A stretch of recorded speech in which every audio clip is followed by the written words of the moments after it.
Erica Matluck. I found her online. She writes a lot about health and all the different facets of health, and I think she does a really great job.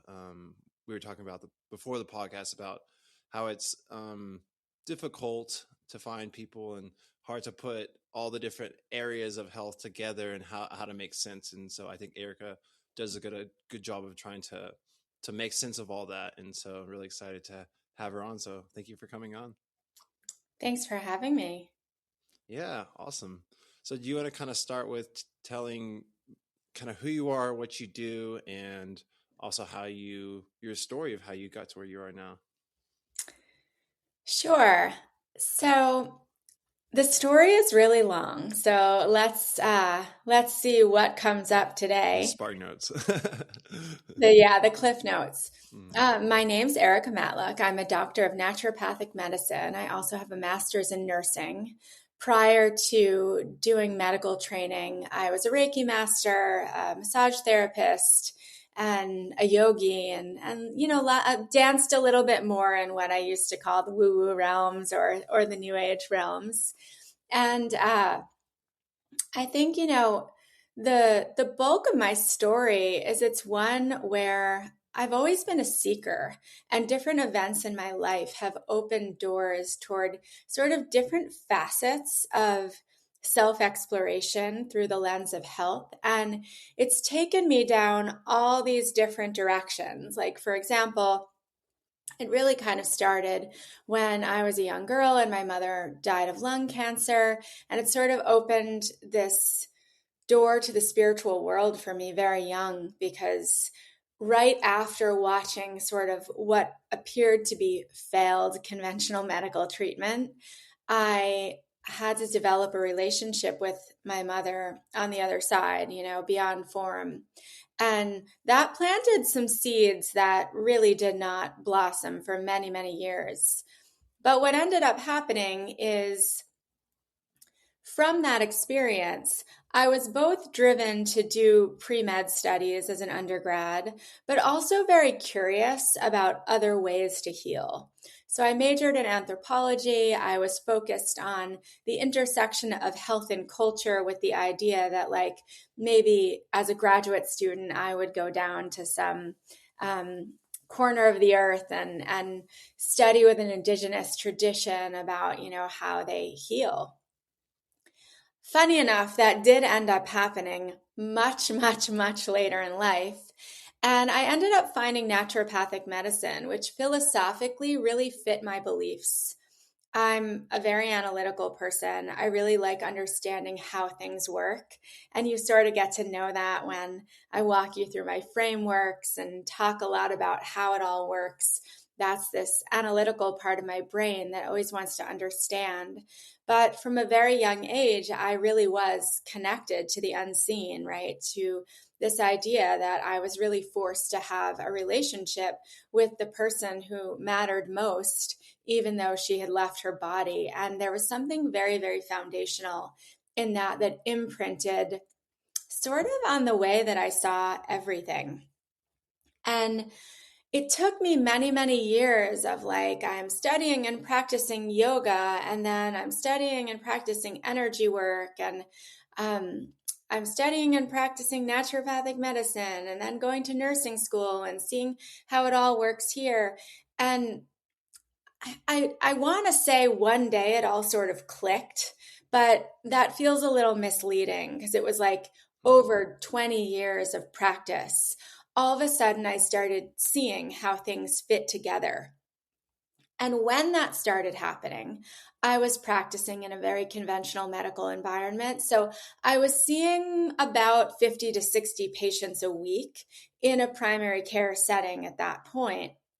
But I had all these theories about, like, what was going on energetically, and what the relationship was between sort of what was happening in someone's life and what was happening in their body, and chakras and diagnoses. And For better or for worse, when you're working in conventional medicine, you see a really high volume of patients. And the hard thing about that is it's a lot for a provider. It burns you out. You don't really have enough time with people. There's sort of like a ceiling of depth you can really get to with such limited time. But the upside of that is it allows you to sort of like see how things work at more of a population scale. Whereas, I know a lot of incredible health coaches out there. They've healed themselves from big, difficult things, and then they sort of take that protocol and use it with other people. But their sample size is one, right? So they don't really know how that's going to work on someone who is completely different than them. And one of the upsides of being a conventional healthcare provider is you have a theory about how something works, and you get to sort of observe how that plays out in thousands and thousands of people. So for me, by the time I walked out of that environment, I practiced in a conventional environment for about a decade before I went into private practice with this idea of like, I really know sort of how this works. You know, Let me sort of give the disclaimer that like I also have the humility to know that like I will never really know how this thing called health works. There's always sort of an element of mystery, but I left conventional medicine with enough confidence to know that like I know what I'm doing is safe and effective, and I know sort of the limits of what I know and when to, refer out or call upon someone else.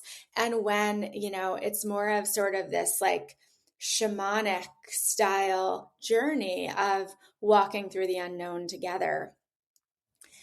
And you mentioned something before we started recording about, sort of like the what I call the compartmentalization of health, but we could also talk about it as like the spiritual stuff is over here. And you mentioned something about sometimes when we pursue the more spiritual orientations to health, we don't really know if something is going to work. We don't really know if it's safe. It's kind of scary, right? It's not like backed by decades of data and evidence-based studies. And then the other side of that is like, what is very, very rooted in more like this evidence-based medical approach, which I think a lot of people feel safe in. A lot of people don't, right? I work with a lot of people who have had some pretty traumatic or difficult experiences in the conventional model. But I think where I got to having practiced for so long in conventional medicine, but being a more sort of spiritually oriented person, is that I pull from both. So I say, let me pull from this sort of more evidence based model to make sure that we're safe. And once I know that we're safe and all the red flags have been ruled out and I'm not missing something scary or concerning, and I can really sort of like meet you with true informed consent, right? This is what I know, this is what I don't, these are where the risks are. Then we feel safe enough to sort of venture into those more spiritual realms where like we don't know what we're going to get necessarily. Mm. And I think that's one of the ways that they fit together really nicely. It's sort of like this concept of rooting to rise, right? And if we were talking about the chakras, I would say before we're going to go into these like dimensions of the upper chakras where the sense of self is connected to unity consciousness, and we're sort of in the cosmos and working with things that are beyond our sensory experience, we need to feel safe with our feet planted on the ground. And that's sort of how I see those two poles of health working together in a really harmonious way. But they really need to be balanced, or else, like you said, either we're too far in one direction where we're kind of the blind leading the blind, or we're too far in another direction where like we're so controlled by the need to be safe and we're so controlled by the need to control that we actually cut ourselves off to the radical remissions and the miraculous recoveries and the outcomes that are beyond our wildest dreams. Yeah, that's a really great summary. Thanks for that in your journey. Really interesting, really amazing. Kind of brings to mind for me, like Carl Jung. Of course, he was in the mental health field, but he had hundreds, thousands of patients, and so he got a big sample size to, um, explore his theories and ideas and see how they played out in many different patients. And there's definitely something to conventional medical science and having uh, lots of people in large scale, a lot of data. Again, like you said, there's bias and there's all kinds of issues in the conventional health field that some people have caught on to, and then they're like, what we can't trust that, so then go the spiritual route. And I think it's great, like you said, how we can utilize both and establish a groundwork and some stability, and then that allows us to like go into the spiritual realm without just losing our roots basically, and utilize both to the best of our ability. Yeah, and I think you just said two things, two little threads here that I want to pull on. One is about Carl Jung, who I'm very inspired by and very influenced by. And one thing that I always think is very fascinating is that you look at my work and I talk about the physical, the mental, the emotional, and the spiritual. So did Jung. The physical was not absent from his work. And I always think it's so interesting that like Jungian, approaches and analysis, it has fit into the mental health world and not so much into the physical health world. For me, like lab work is an incredible way of communicating with that unconscious field that Carl Jung talked about. And this idea that like there are things happening in our body that we're not aware of, right? That's the shadow. That's as much shadow work as sort of like excavating the psyche. So I think that that's interesting and worth noting that his work has sort of been kind of siloed to the mental health world and validates this idea that what we already mentioned, which is that like our understanding of health is so compartmentalized. And it's sort of interesting to think about why different people, different bodies of work are put into these different compartments. And then the other thing you said that I think is really worth like taking a microscope to is this idea of trust. And it really comes down to the question of like, what does someone trust? Because we can't heal if we don't feel safe, right? And if we don't feel safe, it's basically this another way of saying like we don't trust, Mm-hmm. whether it's the practitioner, the system. And so I think that's a really important distinction to ask someone or for anyone who's navigating the healing journey to really think about. And we talk about this a lot with like pregnant moms. It's sort of like, well, where do you feel safest giving birth? And one mom might say, well, I feel safest in a hospital where, I have immediate access to all the specialists and all the medical technology. And another pregnant mom might say, I want to be as far from the hospital as possible because I don't trust that system. And, the right way to birth, in my opinion, is always starting with where does she feel safest? And we should really be applying this to all of it, because safety really is a prerequisite for healing. Right. Yeah. I think you're touching on how our emotions, our thoughts, our energy, how we perceive things affects how we feel, which affects our health. And so, if we take that consideration, then we have to pay attention to everyone's unique experience and perception. And again, yeah, how can you feel safe, which will help the health, and that's just as important as what we perceive as like like you said, for example, where should we have a baby? Yeah, exactly. And, I think this idea of safety is also, it's very influenced by our lived experiences, our parents' experiences, our friends' experiences. And I always think this is interesting in my own practice because I see sort of both poles. I see the pole of people who have had really bad experiences with conventional healthcare, and they want to come to someone like me because they know that I look at things differently. And then I also see the other pole, the people who are like, well, I did the energy work and the Reiki and all this sort of more spiritual work, ceremonies, whatnot. And I don't feel like anyone has really like gotten me into the root of like what's going on with my digestive system, right? And then we need to sort of like pull at the string in a different direction. And so, they're both really important parts of the whole of the picture. Yeah. So talking about root, what would you say is like the root of disease or health, or is it more nuanced? Is it about pulling different things and kind of experimenting? A great leading question there. Yeah, I have like a very uh I think root cause work is like the only way to do the work. And I think about root cause work as very differently than I think the majority of the integrative and functional medicine world out there. And, back to Jungian uh, philosophy, I think that cause and effect is like a very limited way to think about our health.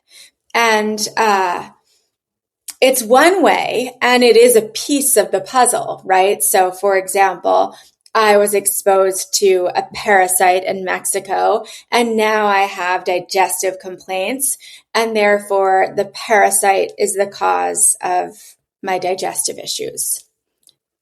Sure, I buy that. However, what happens when myself and my husband were both exposed to that parasite and I have digestive issues and he doesn't, right? Then it starts to get a little grayer, like, well, does that parasite cause those digestive issues or not?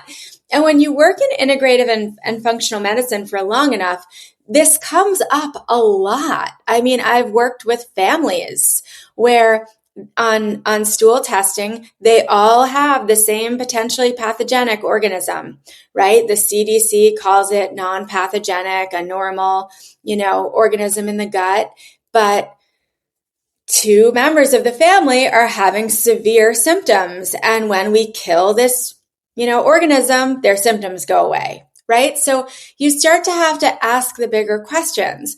Well, why are these people reacting to that parasite and the other two are not? And it starts to kind of shake up this idea that root causes are based on cause and effect. And it makes you think a little bit more about the terrain. Well, so why is the mold, causing illness in this person and not this person? And so where I've come to is I look at this a lot like Jung did. There's cause and effect. There's synchronicity, which means that events are related via meaning. And there's temporality, which says events are related by time. They're happening at the same time. And I think when it comes to health, understanding that things are related in these three different ways is really revealing. Not always in the sense that, like, oh, now we know exactly what needs to happen for one to feel better, but we understand why. And for me, without the why, the healing journey is, how can I say it? It's not as fulfilling. I spent a lot of my career working with people who have mystery illnesses, sort of unexplained symptoms, diagnoses that like even, the Mayo Clinic couldn't figure out. And the common denominator that I can sort of point to in all of these situations is that every one of these patients ultimately finds meaning in the journey. It changes them. And sometimes that change is really uncomfortable because it's forced, right? Someone can't do the work that she previously did because she has pain in her body, or her relationships crumble because she's no longer able to show up in the way that she used to, right? Illness will do this to you, and it is not easy. And a lot of the time, these sort of chronic, persistent, undiagnosable illnesses are real initiations and real, dark nights of the soul. But there's always meaning there if you're willing to sort of excavate it and do the work. And so for me, that brings me to like sort of how I look at root cause at this stage in my work. And how this is sort of what it looks like. I kind of have to give you a visual. And I really do this with people on a piece of paper or on my screen. I put the issue, the thing that we're wanting to heal, right? The digestive issue or the anxiety or whatever it is, in the center of the page. And sometimes this process takes weeks, but basically we're putting on the page all of the important moments, the emotions. We're looking at how different things are related to this thing. Sometimes there's a specific person. Sometimes there's a childhood memory. Sometimes there's like, oh man, every time this thing comes up for me, I feel shame. And then when was the first time you really remember feeling shame? Oh, well, this thing happened when I was a child that was sort of a before and after kind of moment for me. And over time, we end up with, it's kind of looks like a constellation, right? There are like all these key events, feelings, thoughts, associated moments in life that relate to what this thing is. And what I find is that practice itself starts to be therapeutic because people start to understand why, and people start to understand that this isn't really about the thing.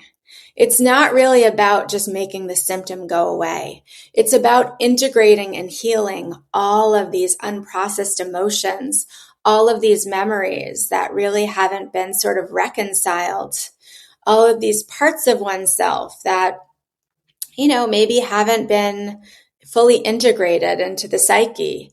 And then the diagram almost becomes like the roots of a tree. And the question becomes, what do we want this thing to grow into? Right? So we're building a new foundation for them to understand their health, see themselves, relate to this diagnosis or this set of symptoms. And it always leads to some kind of purpose. And so it's sort of, for me, this is where, medicine or more like sort of physical health work meets psychology, meets spiritual work, meets personal development, because it's so much bigger than just like what someone is feeling in their body. And it integrates and it ends up incorporating a lot from the past, and it becomes a foundation for a new future direction.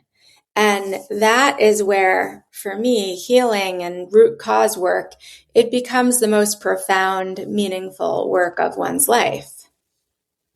Yeah, wow, that's really fascinating. I just love how, like, a question you can go on for a long time and really hit the nuances and the story of it all. So, yeah, thank you for that. So, if I'm hearing you right, I think you're saying that for you, root causes is more of a constellation, or I think of like Gestalt, like it's a web of interconnected parts of the story of your life, and the root is all of it together. Kind of, is that, would that be fair? Yeah, and I think it's the story of your life as told through your body often, Mm, right? Because mm, most people that I work with, there's something going on in the body.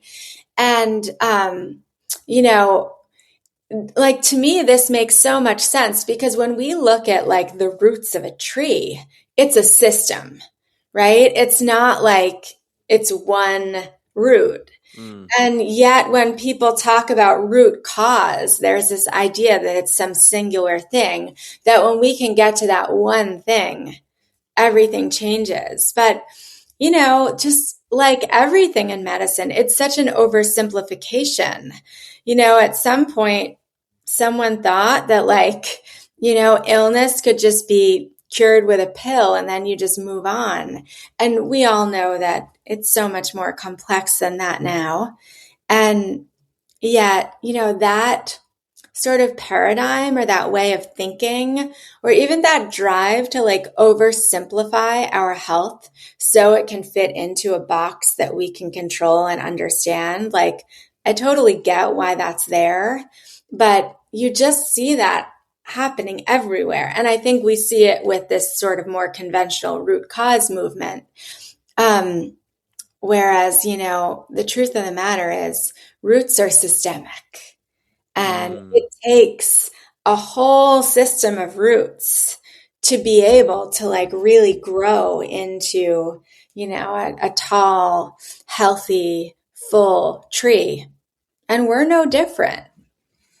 mm. Yeah, I love that. I love all your references to trees because that's also like my model of change. I use the symbolism of a tree, and I think it's such a powerful and beautiful symbolic way of referencing things. Yeah. So, what do you think about people? People say, spiritual people, like, "Oh, miracles are possible, and you can heal your body." And but then I think it can get into unhealthy realms of, well, if you're not healed, it's your fault, or if you still have problems, like what's going on there? And it kind of gets into this shame and this, I don't know. You know what I'm saying? I do know what you're saying. And I think it's like, this gets, for me, this opens to the door to sort of like, how does it all work? Because I think it's like, it's a yes and, right? Like miracles can happen and we have some agency in that. And also we live in a collective field and there are circumstances that are sort of beyond our control, and in other words, like, if we were looking at ourselves through the lens of the seven chakras, in the upper chakras, we're like, we are one with the creator and we are completely in control. And in the lower three chakras, we are experiencing ourselves as the created, right? And both of those two things are happening at the same time. And so this is where I think the dance for me of these four quadrants, the physical, the mental, the emotional, and the spiritual, come in. And you just really nailed it in your example because where you started, this idea that like miracles can happen, I sort of put that in the dimension of spiritual health. In other words, that's the part of us that is quantum, right? And the quantum physicists, they would say that, in the field, every potential exists, right? In the quantum field. And where you put your attention or your intention, that possibility becomes more likely than all of the others. And that's a good thing for health, right? So if I say, I have some terminal diagnoses and I want to outlive the prognosis by 10 years, part of the work from the spiritual perspective is making that my intention clearly and putting my attention on that outcome. However, then this is where the physical, the mental, and the emotional come in. If let's jump to let's jump to the mental first. There's probably a part of me that doubts that it's possible, right? Because every doctor and specialist I've been to has already told me that it's impossible. So part of then the work in the mental quadrant is training my beliefs and catching my language when I'm saying, that's not possible. Or when I find my mind wandering and to who am I kidding and blah, blah, blah, blah, blah. So part of the attention with regard to the mental quadrant needs to be finding a belief that I can get behind. And so I think about this as sort of the art of intention setting, right? So if I'm going to say, I'm going to live to 110, but I don't really believe that that's possible, that's not going to work because my spiritual quadrant wants to take me here and my mental quadrant is going in the other direction. So what I'm going to do is I'm going to finesse the language. Maybe what I can believe in is that I'm going to outlive my parents. Maybe what I can believe in is I'm going to live longer than I think is possible. And I'm going to orient my beliefs to that. And I'm going to clarify that as the intention. That way, these two can work together, pointing toward the same bullseye. Then you mentioned the shame, right? So now I'm going to come over into the emotional quadrant. And I'm going to look at what are my feelings about this? Now, the physical quadrant is going to play a role here too, because our physical efforts need to serve that, right? So let's say I'm actually going to jump into the physical first. Let's say I decide my intention is I'm going to outlive my parents. And maybe my parents lived quite long. And so now I have to think about what do I believe I need to do with my body to make that happen, right? And maybe it's like I believe in, taking supplements, or I believe in a healthy diet, or, walking 3 miles a day, or whatever it is. So then my physical efforts are going to be pointing toward that, right? They're supported by my mental and they're supporting the intention. And then maybe throughout my journey, I might work with some different types of practitioners, and I want to make sure that I trust them, I believe in them, and then I might allow myself to be exposed to some new strategies. Then I have to think about the emotional. How do I feel about all of this? Right? And this is where mental and emotional stuff can get really closely intertwined.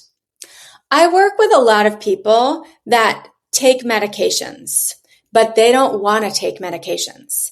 And every time they take the medication, they feel guilty or ashamed. That is a problem, because what happens is the emotional quadrant is going here and the mental and the physical quadrant are going here, right? So much of this work, if, just to clarify it, is that I want to do is I want to get the physical, mental, and emotional efforts pointing toward the intention, pointing toward that spiritual destination. And so sometimes, just like we did with the beliefs, right? Just like we were like, okay, we might have to find different language to orient around.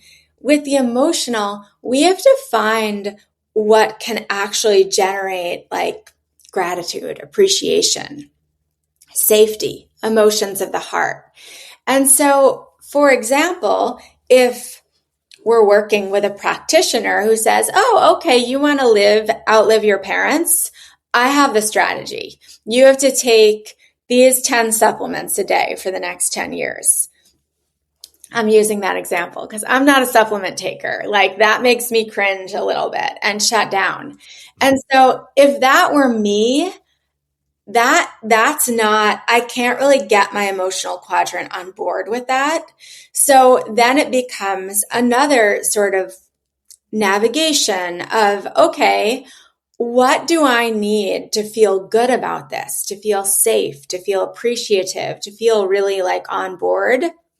And maybe that means that's not the right practitioner for me, but maybe that means saying to that practitioner, I don't feel good about taking that many supplements. Is there another way we can do this?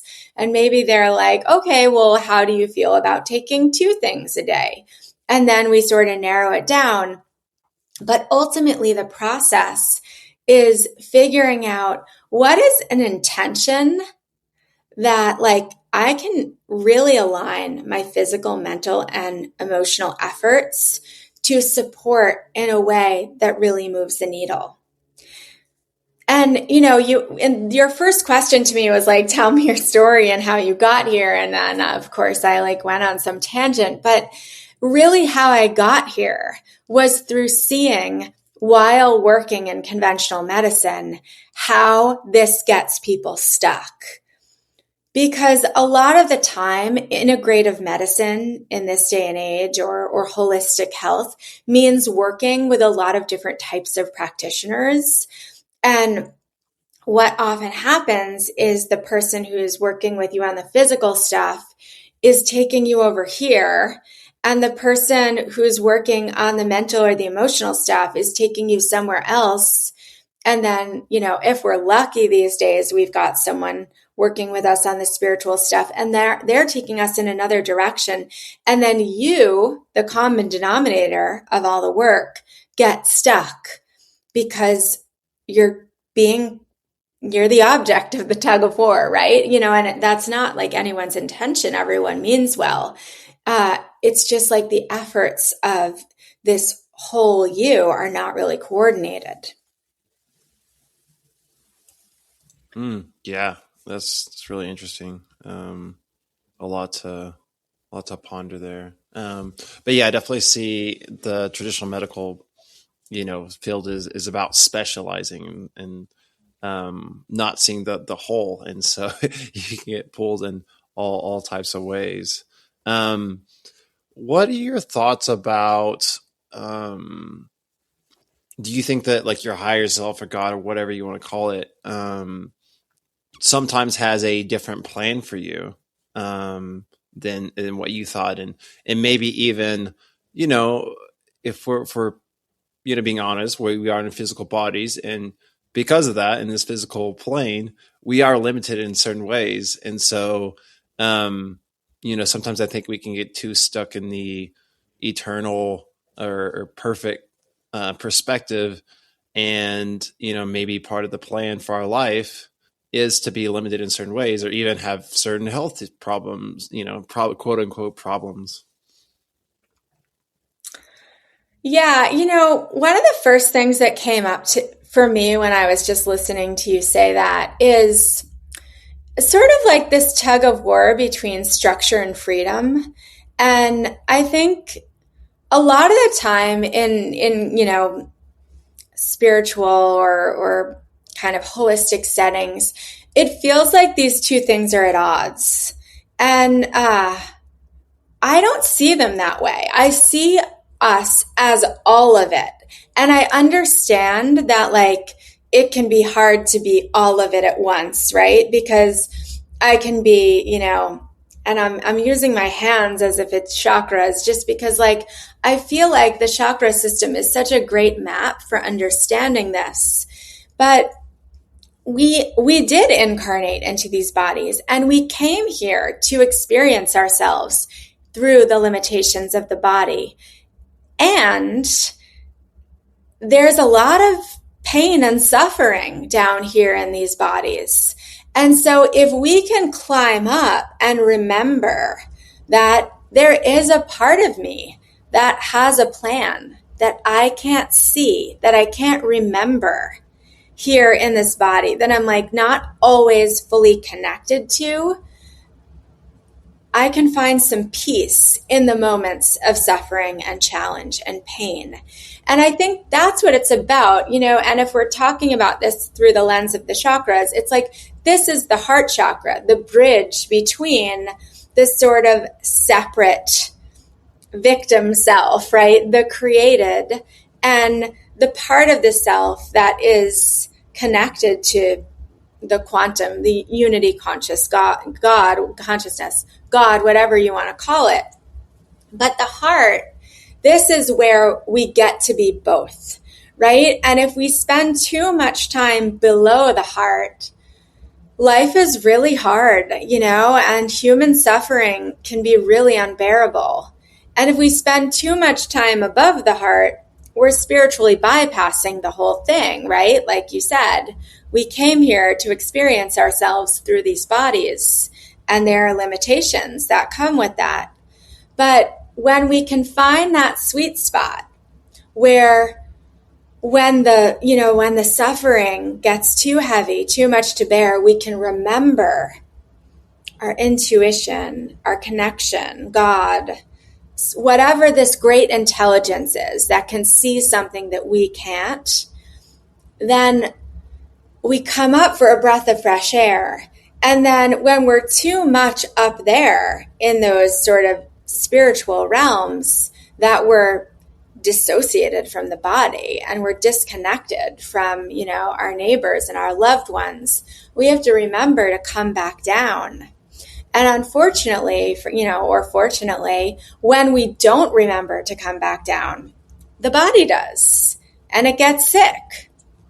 I worked with so many people in my career that are like, channelers, psychics, like people who are really comfortable in these like upper chakra realms, spiritual realms.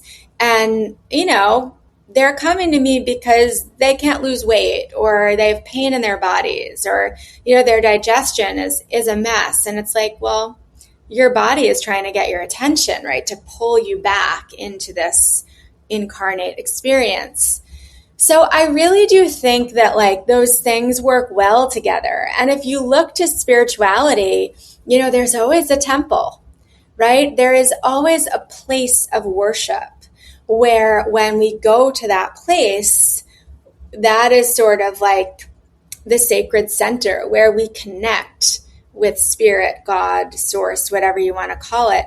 And I think that, in the language of the self, the body is that, right? This is the home.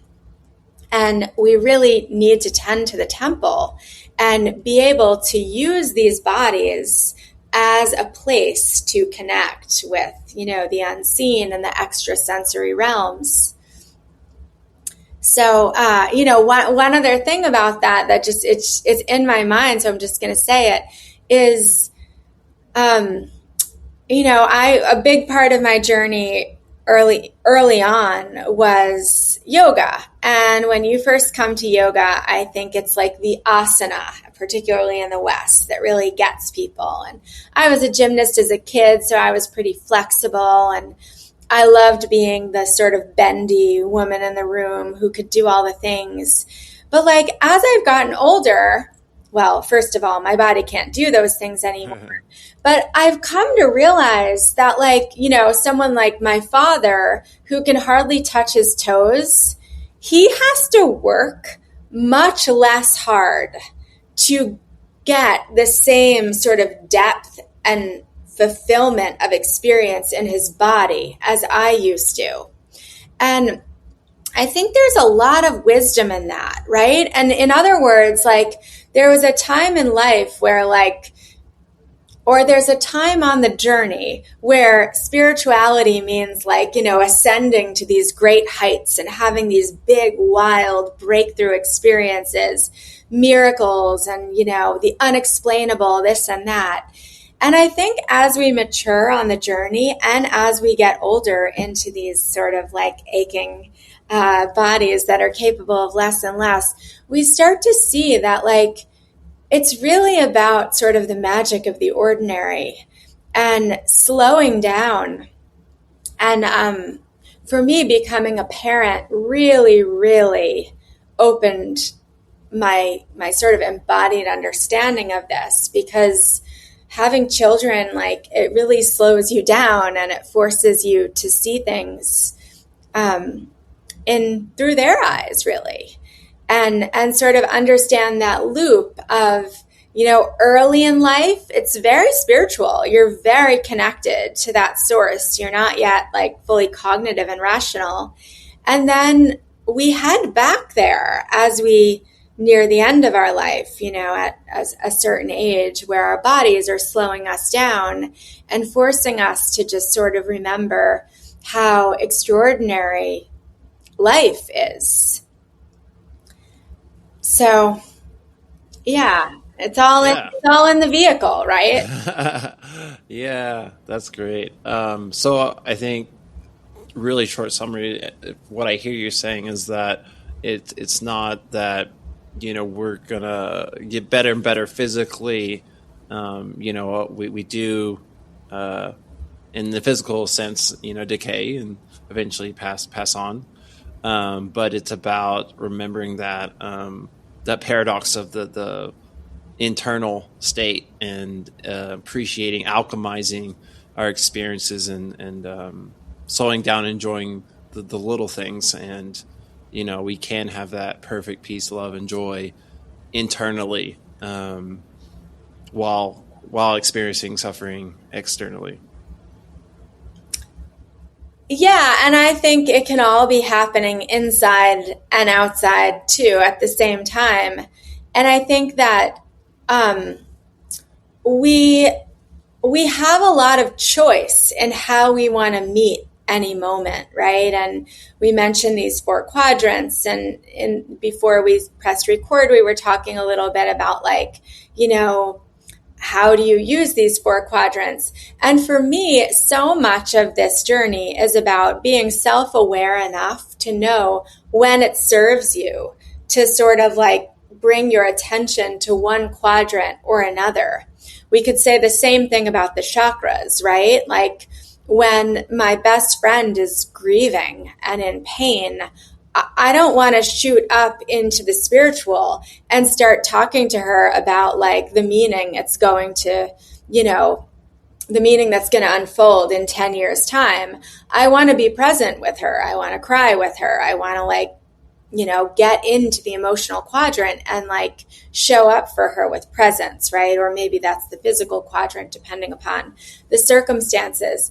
And so it's sort of this idea of like really understanding the landscape of the self and knowing where you want to meet each moment from.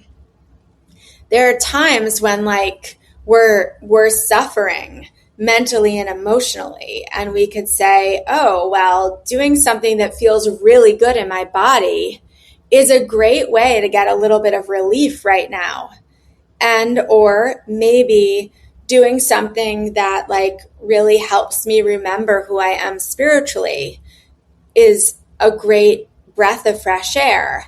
But I also don't want to bypass the process that's going on in the mental and the emotional, right? So it's sort of about this delicate balance of like, where do I want to be? Where is my work? It's all a game of choose your own adventure and sort of like which growth path is right for me at any given moment. Mm, hmm. Yeah, I love that. It's well said.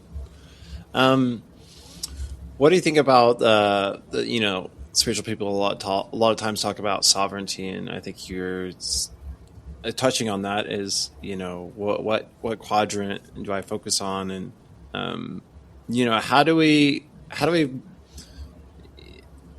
have the perspective of there's people like you which have a lot of knowledge, have a lot of experience, expertise, um, but also pay attention to our own intuition and sovereignty.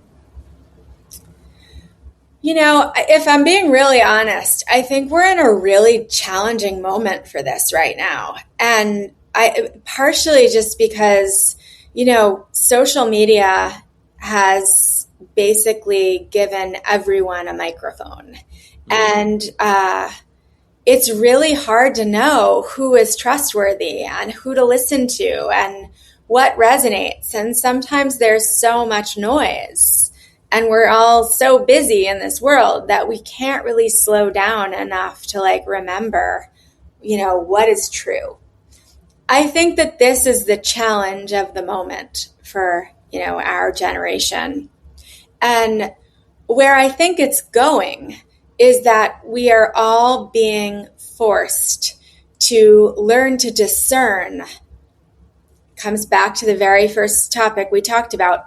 What do I trust? Who do I trust? What makes me feel safe? And, we could do a whole course on that. Like, what is that experience in my body? What is that experience in my mind? What is that experience emotionally? What is that experience spiritually? But I think that's sort of what is being, I don't like love the word woken up for this, but we're Mm, being stretched in that way, right? So there was a time where the pendulum was very far in the other direction, right? The only people with microphones were, those that had advanced degrees or, licenses or certain expertise. And, that wasn't great either, right? Then it was all being kind of all the information that we had access to was being filtered through some leaders or some powerful voices. And we're at a time now where the pendulum has swung very far in the other direction, where we have access to so much information and a lot of conflicting information. So we're really having to ask ourselves, who do I listen to? Who do I trust? And, it's tricky. And I think it's a really, really important practice to ask the question, right? And so every now and then going through sort of your social media or what podcasts you listen to and saying, like, is this a trustworthy source for me? Is this a voice that I feel comfortable putting my trust in? And if the answer is no, drown it out, right? Turn the volume down. And I think that that's sort of the practice right now is discerning who is a voice that I want to listen to and who is a voice that I don't. And I think that's a really good first step. mm, hmm. Yeah, yeah. I totally agree with all that. We are drowning in voices, and I think it is an invitation to really hone your discernment and your intuition, and ask the hard questions, and it's gonna cause us to confront the unconscious, going with Carl Jung, and things that don't seem to make sense, and so we can explore what is truth, and what makes sense to me in my journey. But also, I think that it's important to take time to disconnect and just go within as well.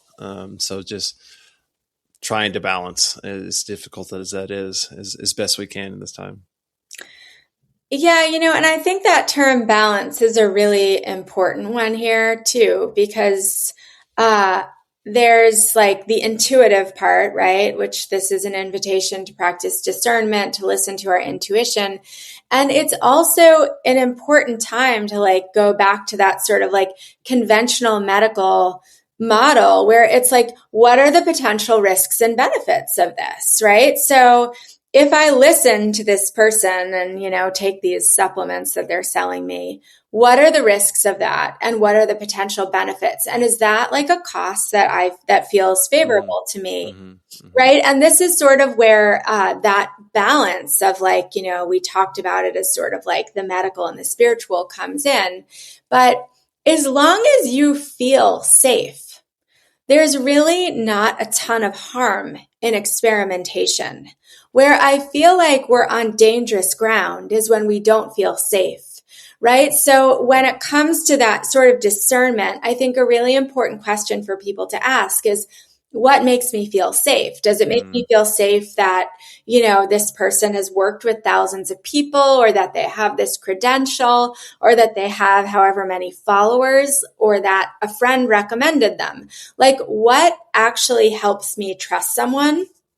And then, as long as one feels safe, then it's not only about the intuition, but it's also about when I do the thing that they're recommending, what is my experience?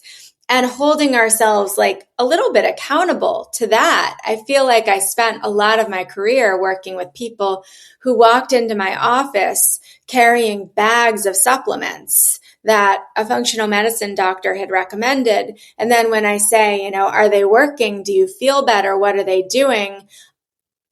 I don't know, is what they said.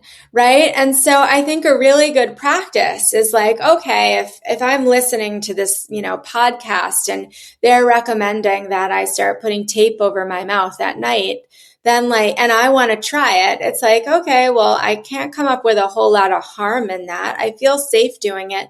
Let me try it. And then let me check in with what are the effects? What am I experiencing? And I'm not just going to keep kind of blindly following someone's advice if I'm not having any perceivable benefits. And so I think there's this element of we have to be really discerning about who we trust, but we also have to take responsibility for, Mm. you know, not just blindly trusting someone, but bringing it back to what is my embodied experience when I integrate this thing that this person that I trusted tells me to do. Mm. Absolutely. I love that. That's great. Yeah, this has been really, really fun. It's been really informative. Really good, great conversation. Is there anything that we haven't touched on that you want to touch on? I can't think of anything. You No, did a good job. You're very thorough. thank you. Yeah, you're welcome.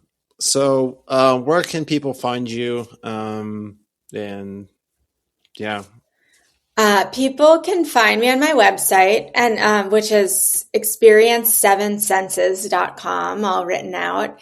They can find me on Substack. My publication is called Becoming Whole. They can find me on Instagram at Dr. Erica Matluck. And Instagram and Substack are probably the best places to kind of stay on top of, what kinds of offerings I have. I always have a private practice. I take on new clients about 3 times a year, depending upon, just how much capacity I have. And I do at least one in-person immersion a year, and sort of a few classes, like group containers a year online. So I haven't quite plotted out 2026 yet, but all of that will be coming soon. Fun, fun. Yeah, I follow Erica on her Substack, and it's really great. Just more of what you experienced here today. So definitely recommend that. And yeah, if you're experiencing health issues, and Erica might be a good option for you. Yeah, I've really, really enjoyed the conversation, and I'm really curious and interested in seeing the collective and seeing the shift in health, and I think we're getting there, and so I'm interested to see the future. And I really appreciate people like yourself who is helping the medical, the health field move into to better understanding and healthier way of moving forward. Thank you.